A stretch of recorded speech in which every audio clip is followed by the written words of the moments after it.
Good evening. Assalamu alaikum. Welcome to the Dialogue Institute of Australia's webinars. We're looking to conduct a series of informative sessions over a range of topics. And tonight we thought we'd kick it off with the Aussie youth. We're very fortunate to have someone who is obviously raised in Australia, knows much about the Australian way of life, as well as being a youngster himself, give a talk about what the Australian youth are going through.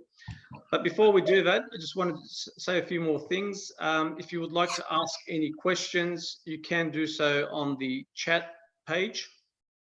And we are also going to be running another session on Thursday night, which is on dialogue, assimilation and integration, same time, same channel.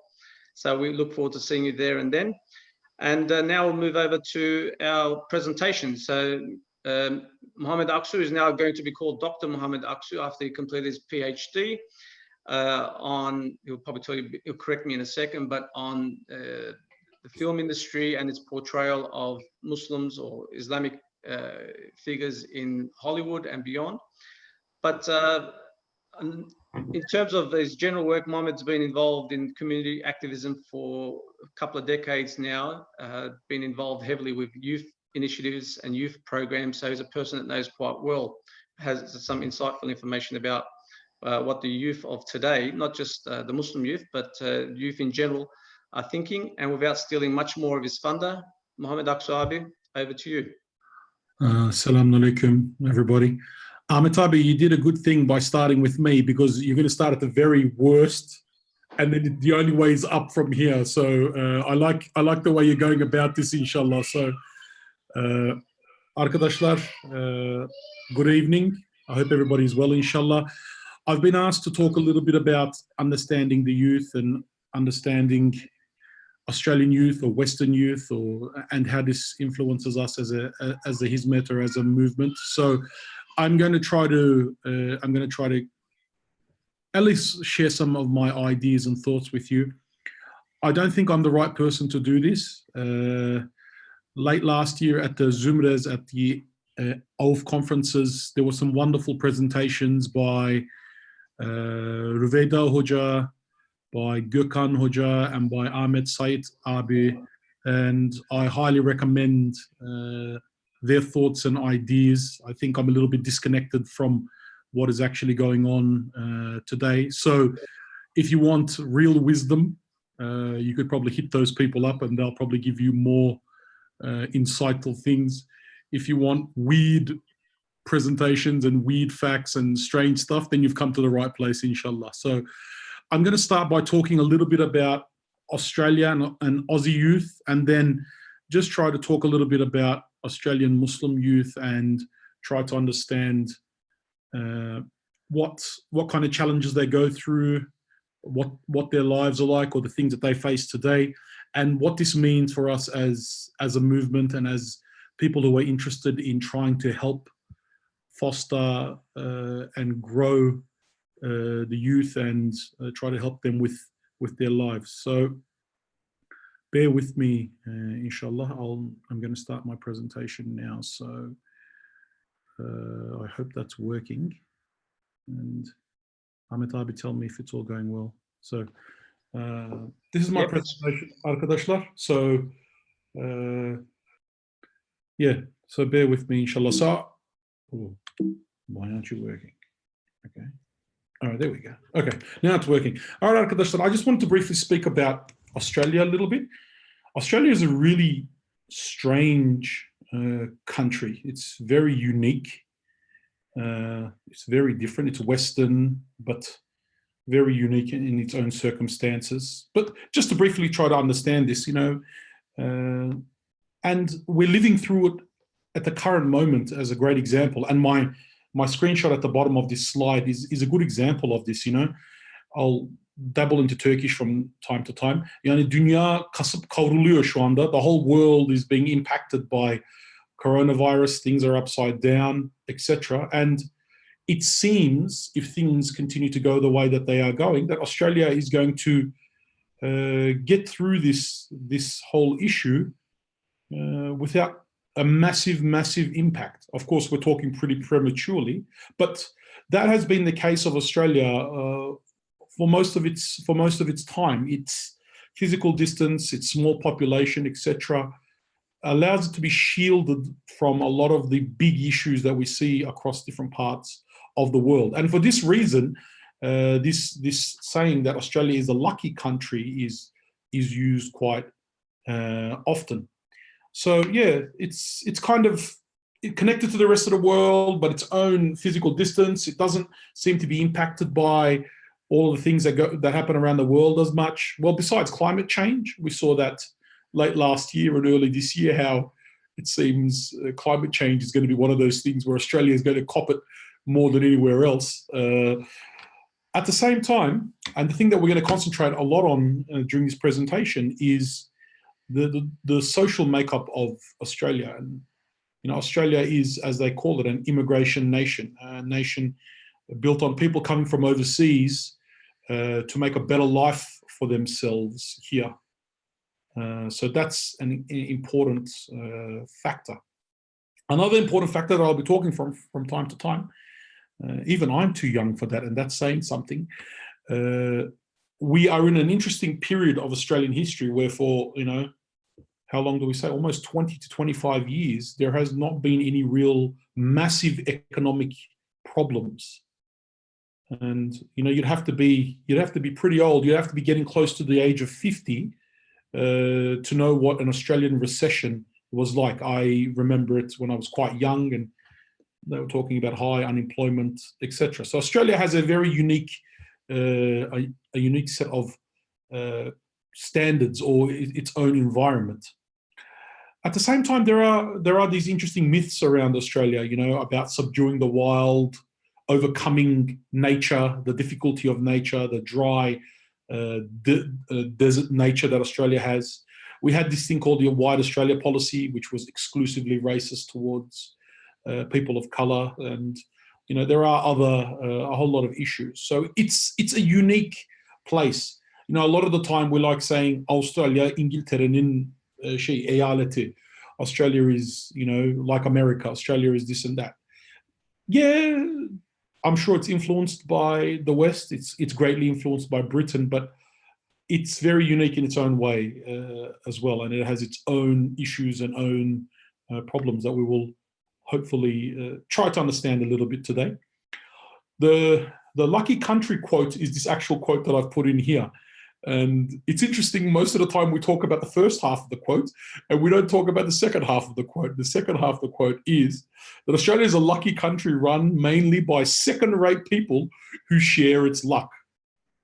And I think at the moment, this whole thing with coronavirus is pretty clearly showing this to us. You have, for all intensive purposes, a pretty incompetent government in power, and they seem to be doing a really, really good job of dealing with coronavirus, even though they're not really doing that much compared to other places. Anyway, what this first slide, or what I'm trying to say here, is that Australia is really unique in this way. So when we come to the youth, as I said, 25 years of good solid economic growth, and this is also for us as migrant families as well. The vast majority of migrant families came from poorer situations, and for the majority of them, they've done better for themselves. And a lot of the kids are much better off than what their parents were. In our case, it's like that.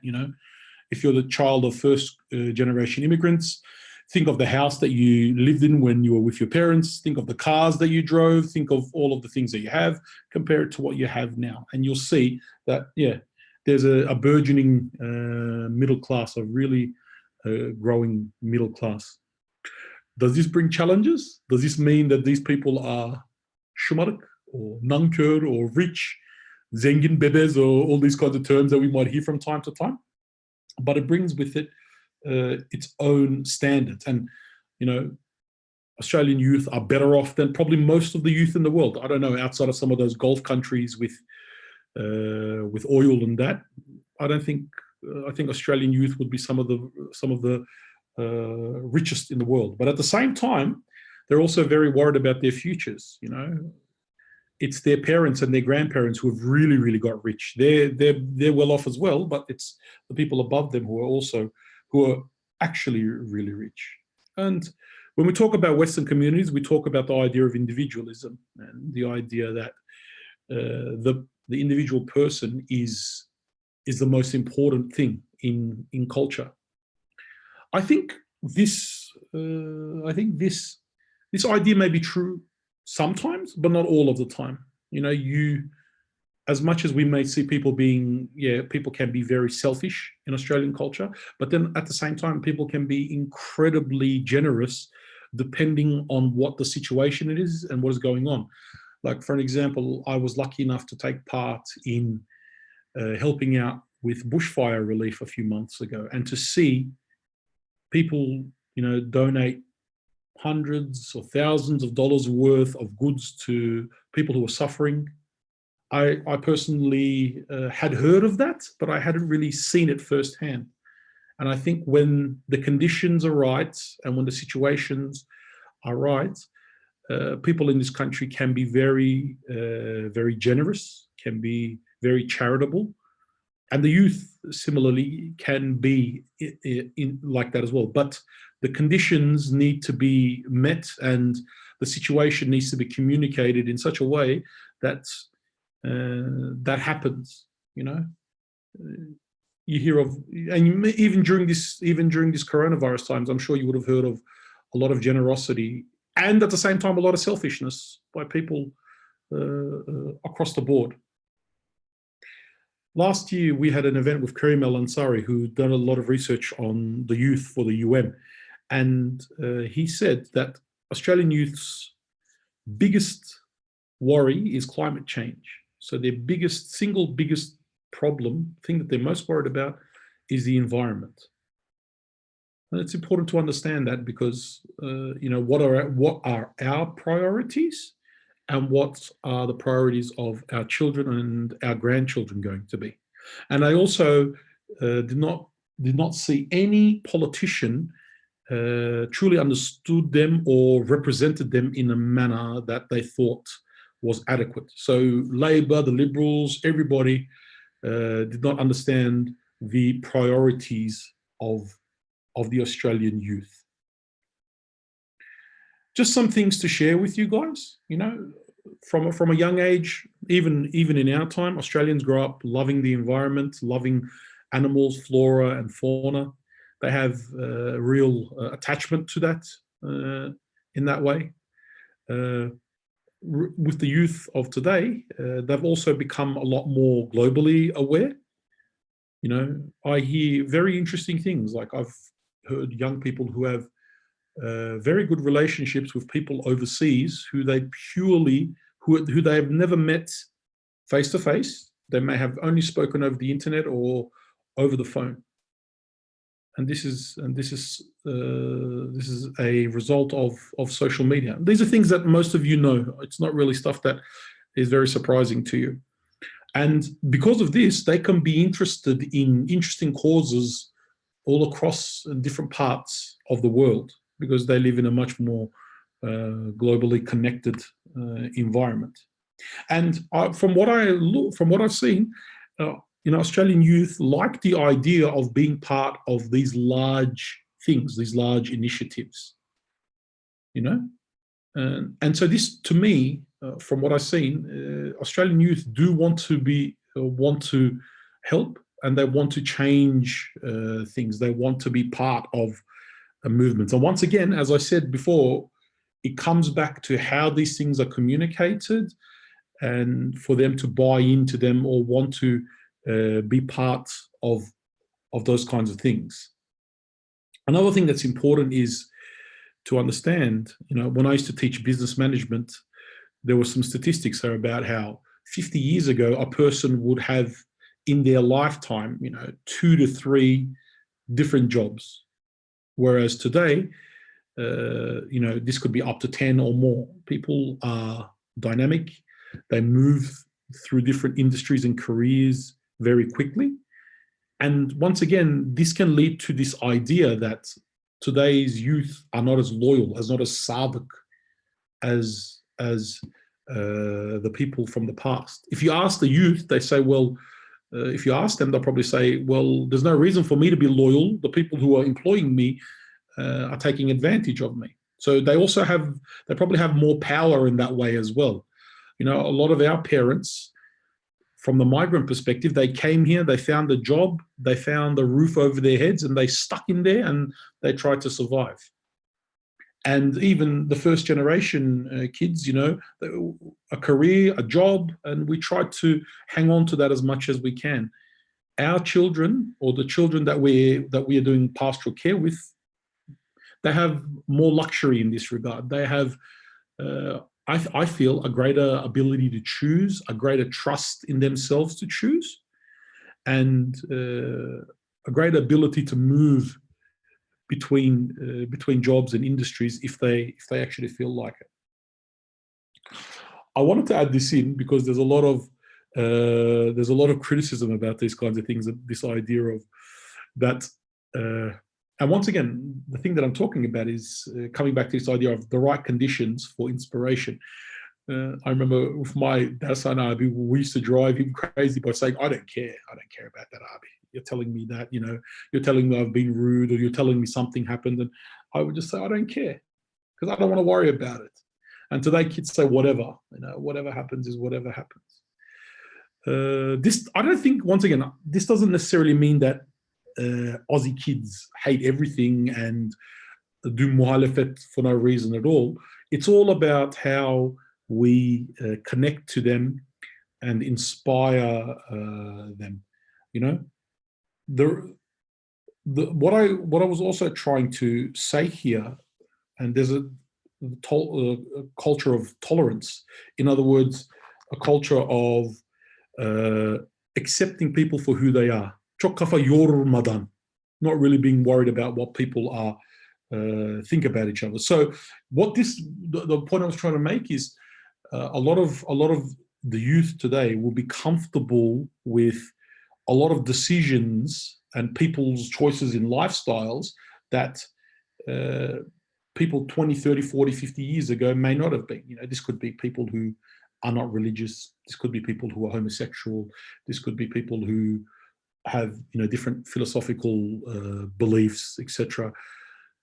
They can be a lot more comfortable and tolerant in this regard. These are, to some extent, positive, but they're also challenges at the same time. At the same time, though, on the opposite end, if you've been online and you are on Twitter and on Facebook and things like that, on social media, you'll see that a lot of these youth, at the same time, can be very quick at silling people. In other words, telling people that they are irrelevant very quickly, depending on their political views, depending on what they say about somebody, etc. So, like for an example, recently Kobe Bryant died, the American basketballer, and a lot of people were saying, oh, you know, he's a good guy, what an amazing basketball player. But then at the same time, there was a lot of people saying, no, he got charged with sexual assault. He's a horrible guy. If you remember Kobe Bryant, then you're a sellout. You're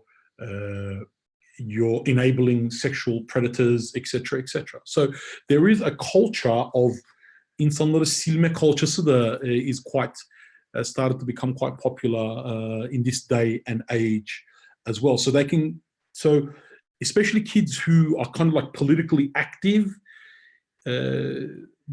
and the ones who grow up doing a lot of stuff online, they can want to see your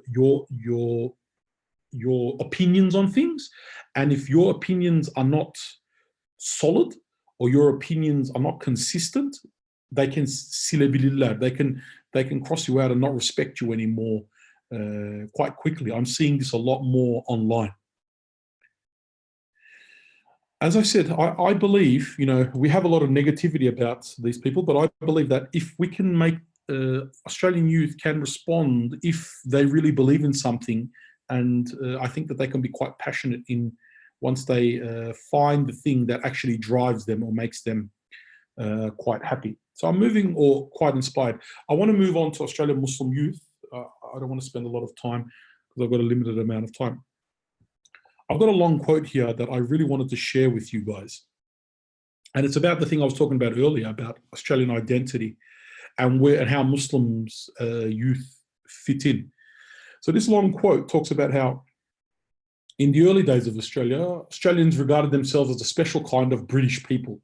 But then after the 1960s, and with new immigration and new sources, Australians started realizing, no, we're not really British anymore. So what are we? And that's been a question that continues to run through Australian society even till today. 60 years later, Australia is still trying to develop an identity. And think about that. You know, Australia hasn't figured out its own identity itself.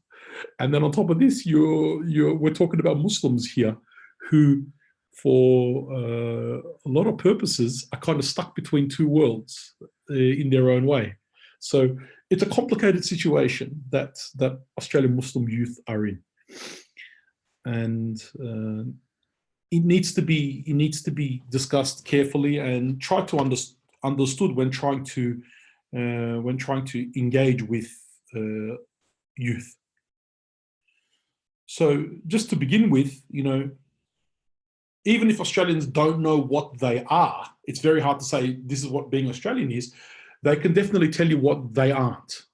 So it's you know, this is the same with Turkish as well. You know, there are certain things that you can say.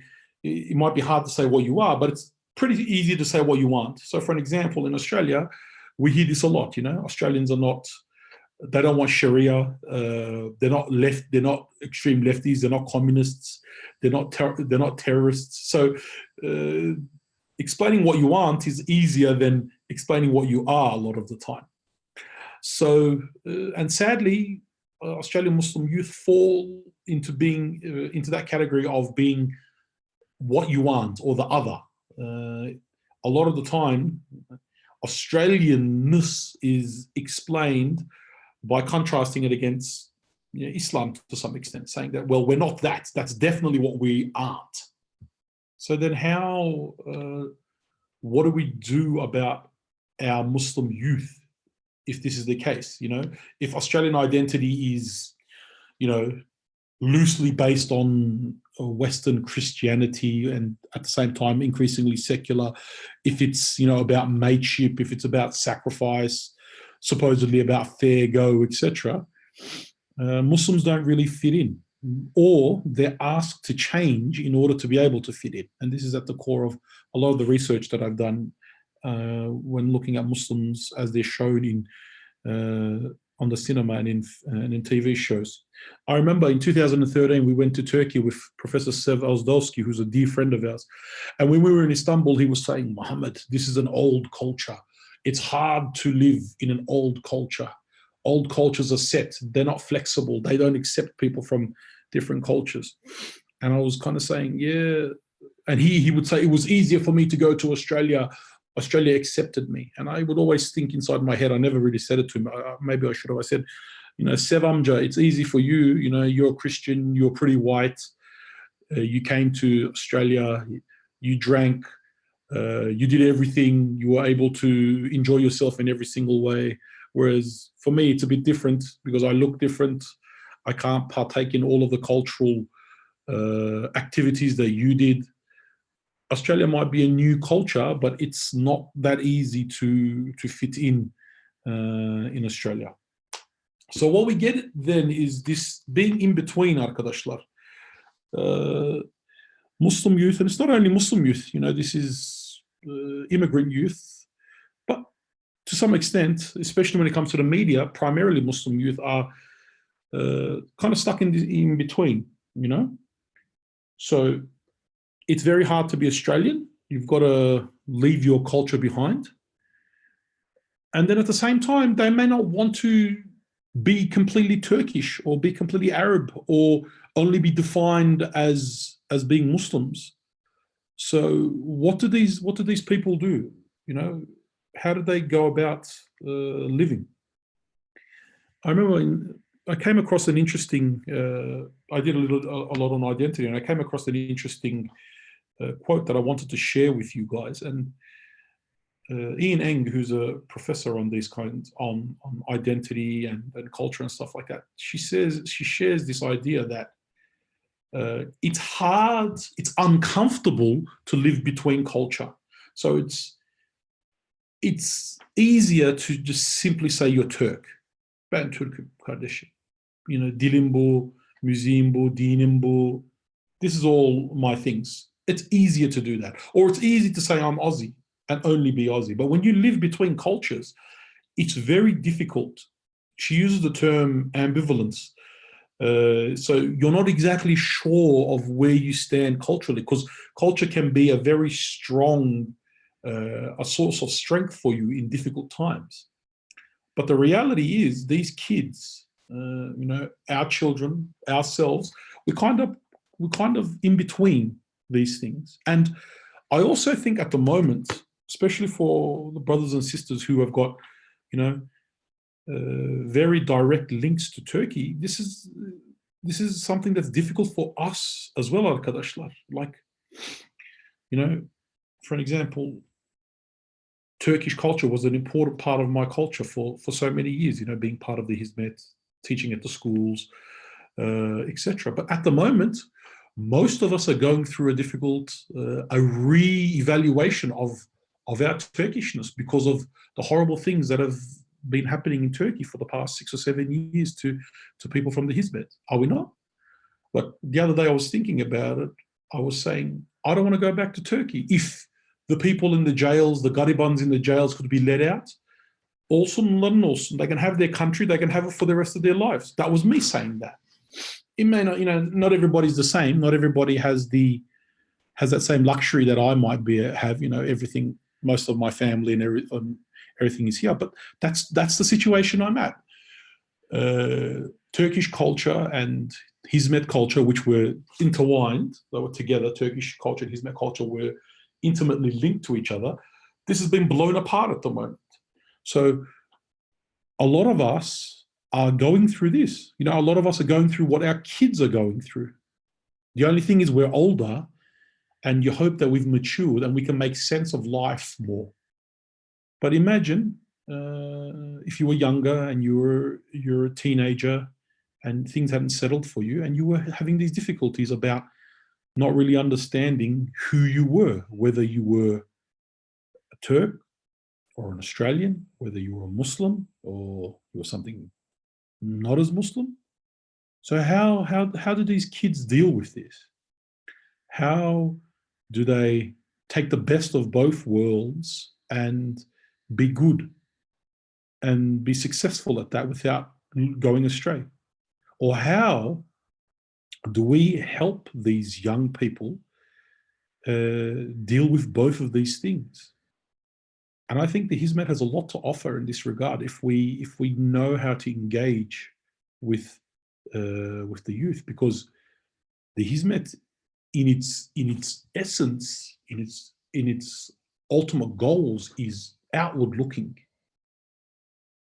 You know, it's outward looking. It's about engaging. It's about connecting. It's about doing things with others, trying to spread your message to the others. So that means that the Hizmet has in it the potential to deal with these two difficult or contradictory feelings. I think the Hizmet does this, but it might come down to us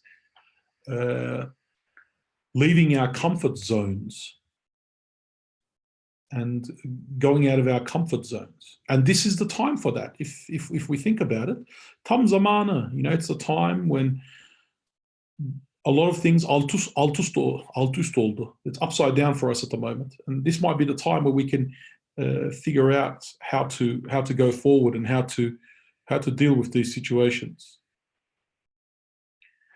So another interesting thing that I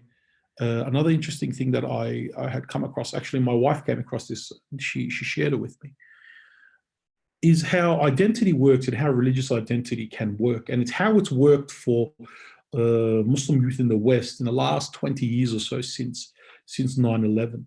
So it says that the development of religious identity is variable rather than fixed. So you don't just become religious or I'm religious, done.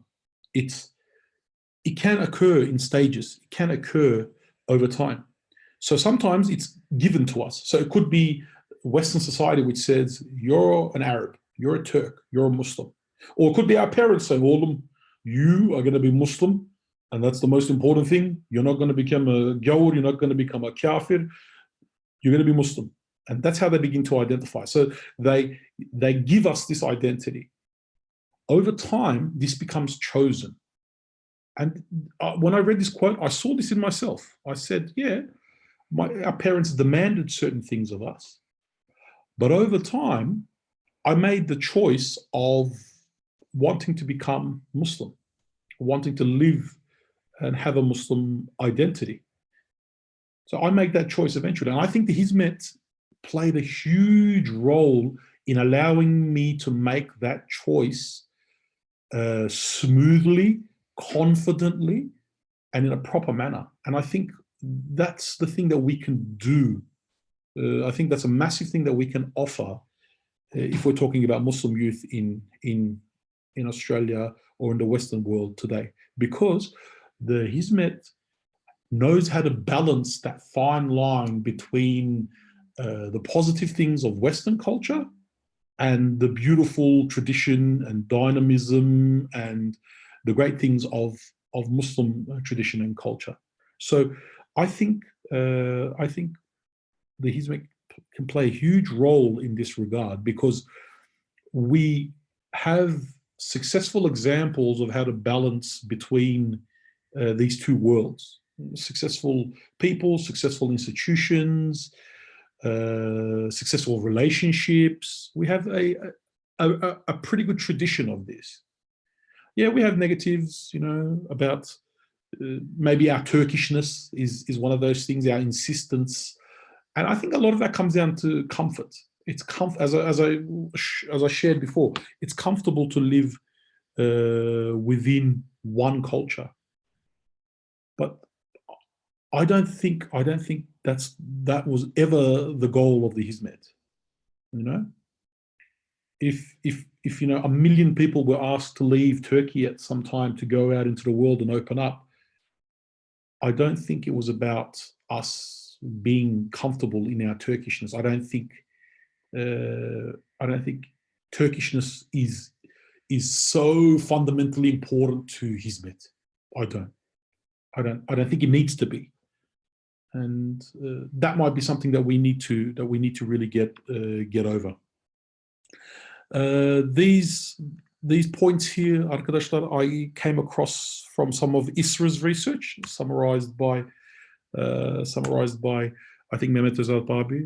May Allah bless our brothers and sisters there, and they talk about the fundamental things that Muslim youth from surveys face: an incomplete understanding of Islam, Islamophobia, being treated badly or differently because of their faith, reconciling faith with modern society.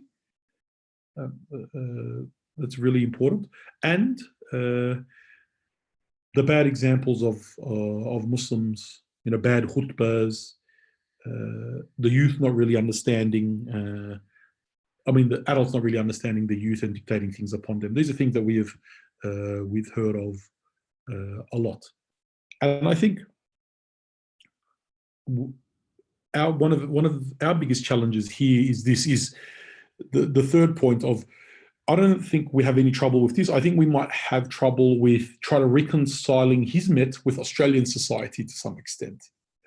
Trying to reconcile our ideas of how we should be doing things with the world around us. So if I wanted to add a Hizmet perspective to it, I may add that to this point. And I think I've been trying to talk about this briefly. I think my parents, in my own perspective, gave me a lot of confidence about my culture and my faith. My parents were never embarrassed of their culture at any time, of their faith. And that instilled in me a confidence that I want to instill with my students, my kids, whoever. And the Hizmet also instilled in me a confidence and an inspiration to change things for the better. And I think this is really important for a person living between cultures, because they don't have that, in a cultural sense. They may be stuck between two worlds. But to give them confidence about their beliefs, to give them confidence about their place, and to inspire them to do unique and good things is a huge thing that we can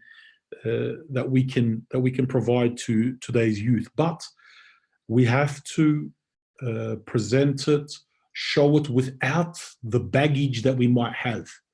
Sometimes we have obsessions over certain things. We obsess over the way certain people look, or what they read, or why the fact that they don't fit into the boxes that we kind of make about what a Hizmet person should be like. We might need to expand those boxes, or make them triangles, or make them some other shape, so that we can fit other people into them. As Hoca Efendi says, integration without assimilation. There's nothing wrong with picking up things from the new culture that you've entered into, the new world that you've entered into, without destroying the things that are primarily important to us. Now, I briefly wanted to speak about politics as well, because I think this is growing, and it's going to be more important as time goes along, and I think we should be aware of this. Some research that I came across is saying that after 9/11, a lot of Muslims have been pushed out into the public sphere, and many of these people have become politically active as well. And I find that Muslims in the Western world are in a bit of a conundrum here as well. On top of the identity thing, there's a political thing as well. So, SOLSA, left and right wing politics. On the right is racist towards us, and they tell us to go back home.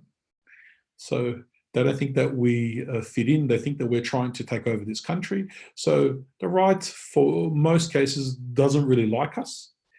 There are some things that some of the younger Muslims like about the right, their conservative values, the ideas around family, the ideas, maybe their opinions about homosexuality, about women, etc., can be attractive to some Muslims, traditional Muslims, and this can be attractive to some of us as Hizmet people as well, because we have a real strong traditionalist gene as well. But at the same time, we have traditionalist gene.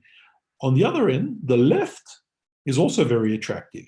It's very tolerant, it's very open. It seems like it's accepting of everybody, no matter what background you're from. But when you get into and you look at left-wing politics more, you see that they want you to change. So they want you to become different from what you were, or what you are. So they will only accept you if you leave behind what they believe is your backwardness. So you have to agree with them about homosexuality. You have to accept their ideas of feminism. You have to, two examples off the top of your head. So it's an interesting situation. One side doesn't want you, and the other side wants you, but it wants you to change some of your fundamental beliefs or ideas. So where do our youth fit in if they want to be politically active? And it's very difficult to be able to figure this out, And the left is increasingly attractive towards younger Muslims. It's a lot more in America and the UK, not so much here, but Australia will catch up. And you'll see a lot of Muslims wanting to be part of that tolerance that the left wing can provide, while having to question or compromise certain ideals that they might be part of their faith and believe in. So it's a difficult slope for our youth in this regard as well. And once again, I think you're stuck in this dichotomy. Where do you go? What do you do? One side hates you, the other side wants you to change your fundamental beliefs. So what do you do? Once again, this comes back to us playing a role in being able to connect to these traditions and teaching our kids, yeah, there's good in both of these. There are good things, but we should not define ourselves based on either of these philosophies or of these ideas, because they can be very, very attractive. Briefly, arkadaşlar, these are things that you know. I don't want to spend a lot of time on them because I think I'm running out of time. There are a lot of challenges that a lot of our youth have. There are a lot of illnesses and sicknesses that they may face that we did not when we were younger. A very visually driven culture. Our girls, our female youth can suffer from unrealistic standards of beauty, desirability, of being a woman, of what it means to be like that. And social media and its visual form can be very, very difficult for them. At the same time, for a lot of our male students, depression, anxiety, suicide are very, very common, and there are different reasons for this. We're just starting to understand the massive effects that pornography and easy access to pornography could have upon our male, more predominantly our male youth, and how it could really, really destroy a lot of them in very different ways. And we did not grow up in this environment, guys.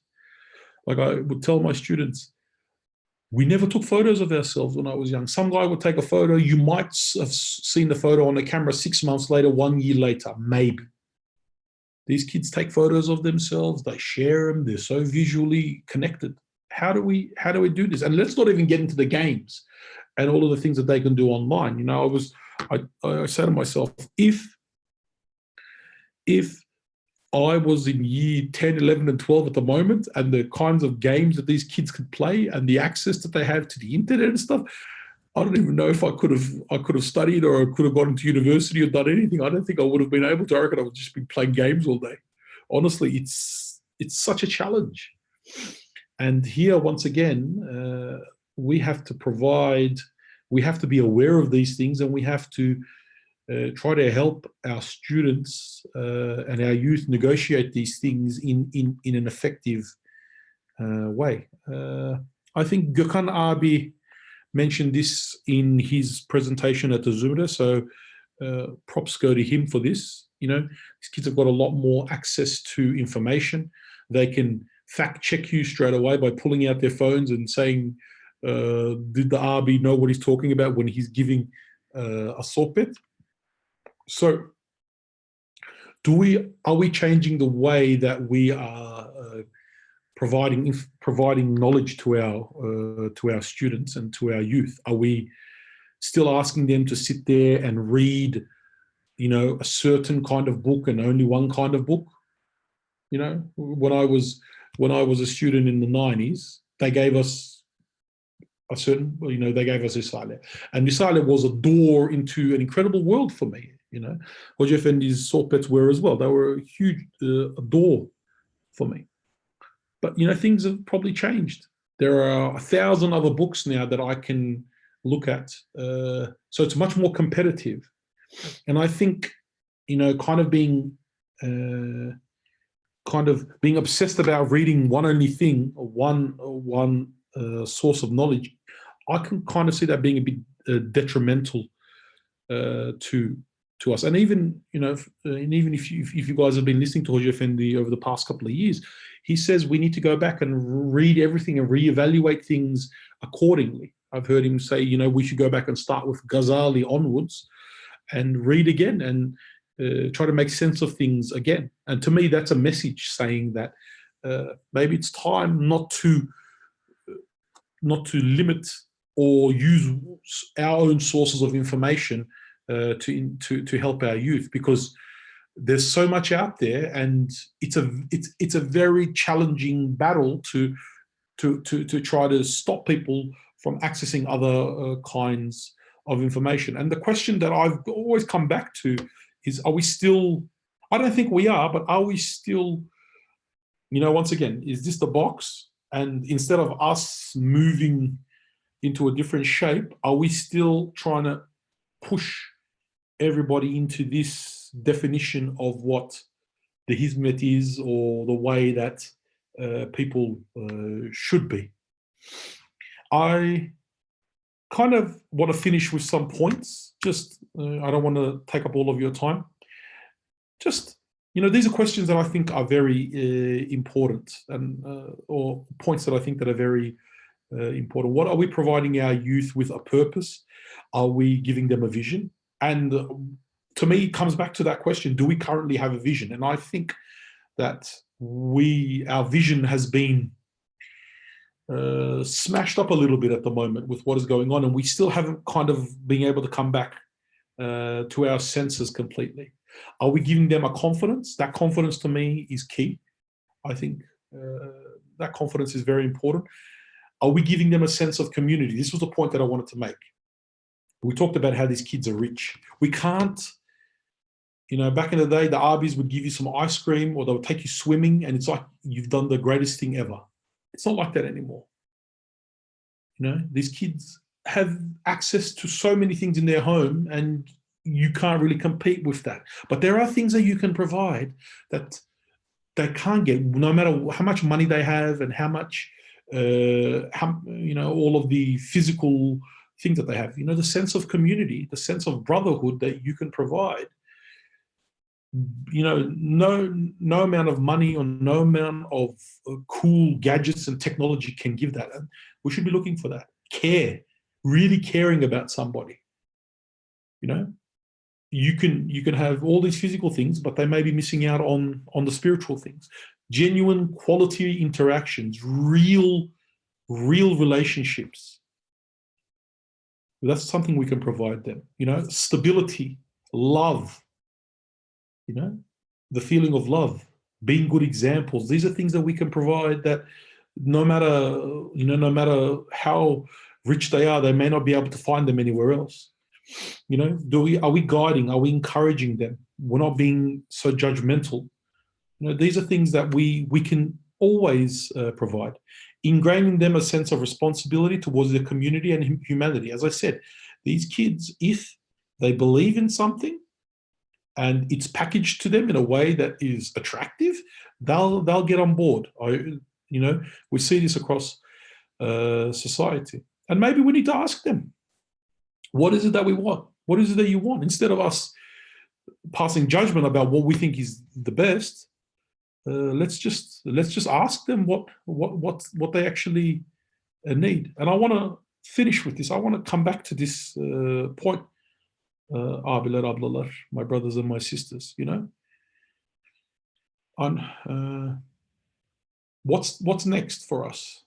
I've kind of thought, as I said, that inspiration. Maybe it's because I'm getting old, and after a certain age, you're not inspired by anything anymore. But maybe we've kind of lost what our inspiration is along the way. So the Arbis came here, and the Ablahs came here to set up schools, to do something that we didn't have. And we loved it. We believed that they were sincere, the responses were sincere, and alhamdulillah, wonderful things have happened. We've made our schools, we're contributing to humanity. But now others have caught up. We were doing something that other people may not have been doing. Now others are doing it as well. So what's next for us? What is the second wave of Hizmet? What's the next thing that we're going to do to inspire the coming generations?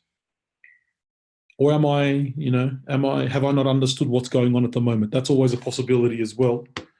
But I wanted to finish with that statement, or with that question, brothers and sisters, that I think if we can find that, I don't know how we'll find it, but if we can find that in one way or the other, I think we can get back to the inspiration and get back to doing things I don't, leading the way might be sounding a bit too egoistic, but yeah, getting back to that form of inspiration that we had once would be amazing. Allah razı olsun. Thank you, Ahmet abi. Thank you, Mohammed Abi, for that wonderful presentation. You've given us a lot to digest, and it's a really good question to finish up on. So that's something that I guess we will work out collectively with this generation and beyond. Yeah. Will be our source of inspiration to keep doing the work that we're doing and keep reaching out to as many people as possible, and spreading the goodness and love that we say we are. We've got a couple of questions, and conscious of time, so we've roughly got about 10 minutes. So what I might do is I might throw 2 questions to you. Maybe you can synergize your answer. One is talking about, you sort of touched on it, but just wanted to get more insight on, how do we turn some of these weaknesses that you sort of identified in our activism, in our work, into a strength?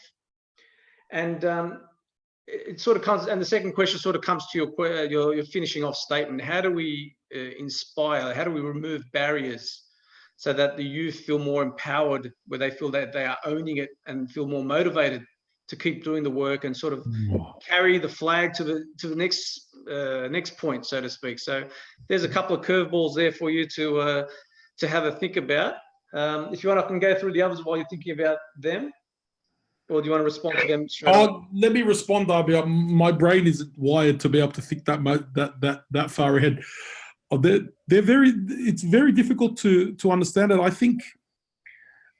think we may have got to a point where we thought we've got this thing solved. Çözdük biz bu olayı. We know how to do these things, and is it hubris, or is it thinking that you're really good at something or you're the best at something?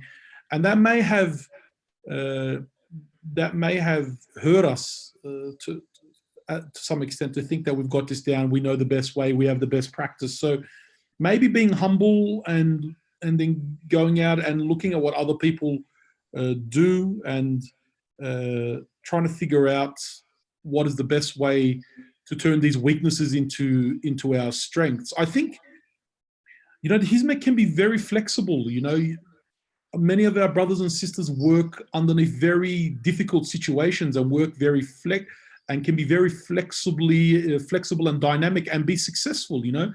People work under difficult situations and do wonderful rehberlik. They do wonderful things with limited amount of resources. It's not that our people don't know how to change. It's just that maybe we don't feel we need to at this moment, and that's a huge issue. So maybe accepting that we have the weaknesses to begin with, and then saying that we really need to change things is a way to kind of understand that. And I think, I'm going to sound like one of those things, but we need to figure out what are the most important fundamental temel things for the Hizmet, and then what are other things that we can actually change. What are the things that we must hold on to at all times, and what are the things that are allowed to change? When you don't do that, then you're kind of confused about what your values are and what your olmazlar, the things that you're not allowed to change. And when you don't define them, it's very difficult to be able to move forward, because things that aren't really fundamental to the Hizmet seem as though they are. And I may have confused people more than anything else, but I think I think maybe we look at it religiously. These are things that we can't change, and then we look at it philosophically, based on this, and then we say, oh well, okay, these are the things that we must keep. These are the Hizmet values, but everything else we can change. Let's change it, and let's move towards different things. I don't know.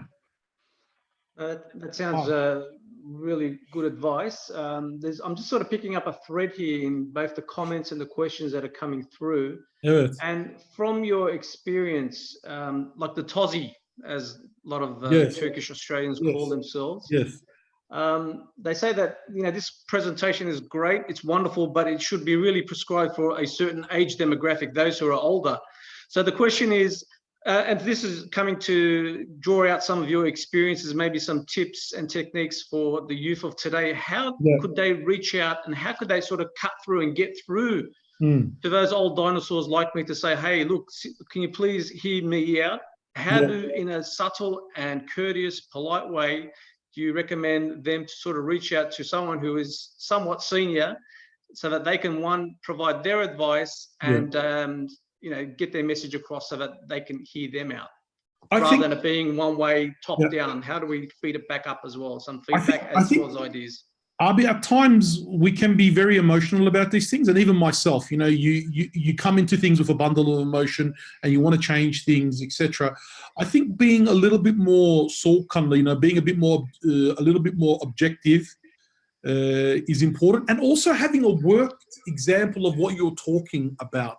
So sometimes we want to change things, but we just leave it in abstract ideas. So if a younger brother or sister wants to change something, and they want to talk to the Abis about this, they should have something concrete and be able to clearly show that to the people, the Abis and Ablas above them, and say, look, this is what these people are doing, or this is what is being done here. I think this will work for us. A lot of the time, as I said, we like to debate about these things. It's like we're talking about politics and we're talking about fixing the world. Without having really concrete examples of what other people are doing or how we can do things, it's very difficult to be able to convince other people about it. So I asked the brothers and sisters maybe to write these things down, to provide a working example. Concentrate their thoughts into a document or something which they can show and say, but this is what we want to do. This is how we think it's going to be done. These are the steps that are involved. When something is clear, it can be easier to imagine it, because I might have something in my mind, you might have something in your mind, but we can't really explain it to each other. I think if it's more concrete, it can help. And I feel at the moment that the Abis are very interested in change, but it needs to be done, as you said, in a respectful manner and maybe in a patient manner for it to be successful. So I don't think that it's impossible, but I think it needs to be presented in a way that gels with the Hizmet and is realistic to be able to be perceived and understood. Definitely, and we do need to get more youth involved in some of these committees and things like that to thrive on their ideas and their energy. Definitely. Can we finish off on this question, because time is about to expire? If you were to be at the age level of some of the people who are watching, and in the benefit of hindsight, and you're living through COVID where you can't go to work, you can't go to uni and study, obviously you're doing a lot of these things remotely, but you do have extra time. What would you be focusing on, with the benefit of hindsight, like I said, in this period now, while you've got a bit of time up your sleeve? If you were to wind the clock back, what would you be focusing on? Give us maybe top 2 or 3 things that you'd recommend the youth of today to focus on. They should be playing more video games, Ahmet abi. No, I didn't say that. I didn't say that. What could they do? Well, which areas do you think they should sharpen up their skills in? Like they could sharpen up their skills. Maybe they could follow up something that they've always wanted to do and they never got a chance to do it. So I don't know, if you wanted to learn a language, if you wanted to play an instrument, if you wanted to do something that you think would help yourself mentally, try to do that. I don't know, read an English tafsir of the Quran if you've never got a chance to possibly do that. I would try to do something that I know I'm not going to get a chance to do again in the rest of my days, in my time. Sorry guys, no words of wisdom here, arkadaşlar. Sorry. That's all right. Thank you very much, Mohammed Abi, for your presentation, your words of wisdom, your insight and your experience. And it's not easy opening up and sharing some of your experiences with a broader audience, but it was very beneficial. I took a lot away from it as well, so appreciate that. The only way is up now, guys, with the presentations. Tune into the other ones. They're all going to get better from now on. We're at the bottom here. It's going to go up, inshallah. And speaking of which, inshallah, Thursday, in 2 days' time, 7 p.m., same YouTube page, we'll be looking at principles of dialogue, assimilation, and integration. Some of the themes that you touched on will be explored in more detail there. So hopefully we'll be able to see you again in the next 2 days. Until then, thank you again, Mohammed Abi.